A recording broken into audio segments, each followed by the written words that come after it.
अस्सलाम वालेकुम, मैं आपका टीचर खुर्रम शहजाद। आप सबका वेलकम है आपके अपने YouTube channel online computer tutor में। आज हम क्विक बुक में बैंक अकाउंट में ओपनिंग बैलेंस इंसर्ट करना सीखेंगे। स्टार्ट करते हैं आज की क्लास। क्विक बुक ओपन करने के बाद चार्ट ऑफ अकाउंट्स के ऑप्शन पर क्लिक करेंगे। तो देखें, लास्ट वीडियो में हमने बैंक अकाउंट ऐड किए थे और इसमें जो मीज़ान बैंक था उसको हमने ऐड तो किया था, लेकिन इसमें ओपनिंग बैलेंस ऐड नहीं किया था। अब हम इस मीज़ान बैंक अकाउंट में ओपनिंग बैलेंस इंसर्ट करना चाहते हैं। तो इसके लिए आप मीज़ान बैंक को सिलेक्ट करके राइट क्लिक करें और यहाँ पर आपके पास एक ऑप्शन आएगा यूज़ रजिस्टर, इस पर क्लिक कर देना है।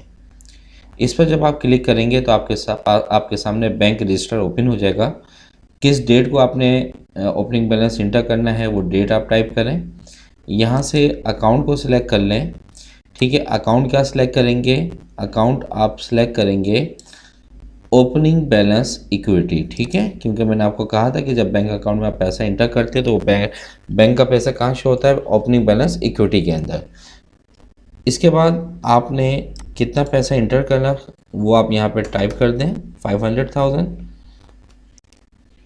सॉरी, कितना पैसा आपने इस अकाउंट में डिपॉजिट किया वो डिपॉजिट वाले कॉलम में आप टाइप कर दें और इसके बाद यहाँ पर रिकॉर्ड के ऑप्शन पर क्लिक कर दें तो ये एंट्री आपकी रिकॉर्ड हो जाएगी।